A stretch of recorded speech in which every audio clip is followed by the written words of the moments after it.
आपका धन्यवाद करना चाहता हूँ।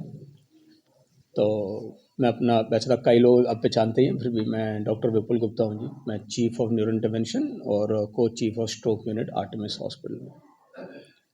मैंने पहले भी कई बार आप लोगों से मिले हैं। हमारे आर्टेमिस एक ही ऐसा हॉस्पिटल में डेडिकेटेड स्ट्रोक यूनिट है जी, कई लोग टीम की, मेरे और कॉलीग्स भी हैं और उनकी तरफ से मैं ही प्रेजेंट कर रहा हूँ अभी। तो आज का जो हमारा तात्पर्य है कि स्ट्रोक के बारे में, अभी आपने सब लोग आजकल बड़ा न्यूज़ है, हमारे पुराने फेमस एक्टर मिथुन चक्रवर्ती, मेरे ज़माने के थे फ्रेंकली, हम लोग उनको स्ट्रोक हुआ और कैसे लिखा आ रहा है कि न्यूरोलॉजिस्ट भी देख रहे हैं, कार्डियोलॉजिस्ट भी देख रहे हैं, कुछ कन्फ्यूजन भी रहती है कि भाई ये कार्डियोलॉजिकल डिजीज़ है, क्या हुआ है इसमें। और मैंने कई पब्लिक लेक्चरों में पहले भी मैंने देखा है कि अच्छे लोग जो जानकार होते हैं दुनिया के बारे में, वो भी कंफ्यूज करते हैं हार्ट अटैक और स्ट्रोक के बीच में। जैसे किसी ने मुझे बोला जी स्ट्रोक होता, क्योंकि स्ट्रोक वो जल्दी डायग्नोज नहीं कर पाते एंड उसका बड़ा रीज़न है, लोग हार्ट से कंफ्यूज करते हैं, हार्ट के डॉक्टर पे गए तो डिले हो जाती है। तो स्ट्रोक के जो इमरजेंसी ट्रीटमेंट आजकल आ गए हैं जिससे हम स्ट्रोक को रिवर्स कर सकते हैं, बहुत सारे मरीजों को वो उससे नहीं मिल पाता है ट्रीटमेंट जो कि हो सकता था। तो सबसे पहले तो मैं ये बताना चाहूँगा इन दोनों के सिम्टम्स कैसे डिफ़र करते हैं, पब्लिक को कैसे पहचानना है कि ये स्ट्रोक है और वो भी एक इमरजेंसी है जिसमें जल्दी से जल्दी स्ट्रोक सेंटर जहाँ पे स्ट्रोक का इमरजेंसी ट्रीटमेंट हो सके पहुँचना चाहिए। हार्ट अटैक के सिम्टम आपको पता है, ये सबको पता है, चेस्ट में पेन होना, लेफ्ट साइड में ज़्यादा होना, राइट में भी हो सकता है, लेफ्ट कंधे लेफ्ट आर्म में चला जाता है, गर्दन में चला जाता है पेन, साथ पे साथ घबराहट होना, फीलिंग आना कि सांस नहीं हो रहा, दिल धड़कने की फीलिंग होना या कोलैप्स कर जाना, ये सब हार्ट अटैक के सिम्टम होते हैं। क्योंकि हार्ट एक मसल है, खून की कमी होगी तो मसल में पेन होता है, आप जल्दी से भागते हो आपके पैर में पेन हो जाएगा, पेन होएगा और फिर वो जैसे जैसे हार्ट बंद हो रहा है अगर, तो वो बीपी कम होने से चक्कर होना, वो सब होना है। और हम स्ट्रोक को, पैरालिटिक अटैक को रिवर्स कर सकते हैं।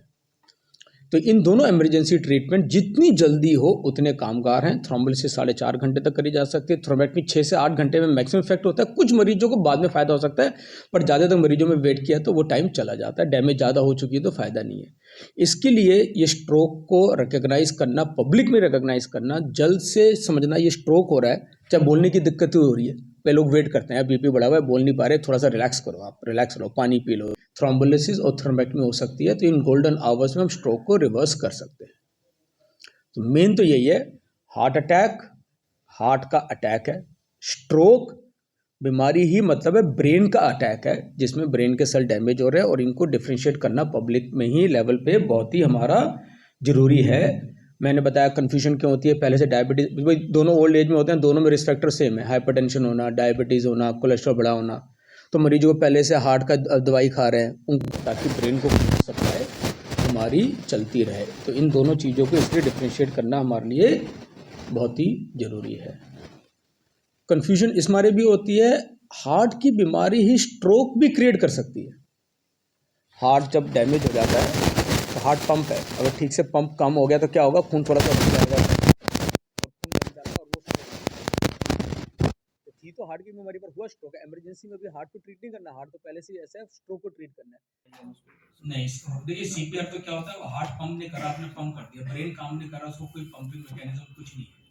बस यही होता है, अगर कोई मरीज बेहोश हो तो स्ट्रोक हो सकता है, जितनी जल्दी हॉस्पिटल पहुंचेगा तो वहाँ पे वो वेंटिलेटर पे डाल के टेम्परेरी तो बॉडी को चलती है, क्योंकि अगर ब्रेन का स्ट्रोक ज़्यादा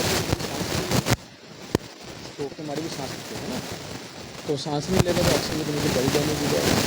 मेरी जो हल्की बेहोश, तो सांस तो ले रहे हैं पर बॉडी का ऑक्सीजन कम होता जा रहा है, इसलिए जल्द से जल्द बेहोशी में भी बेहोश होती है तो जल्द से इमरजेंसी पहुंचे।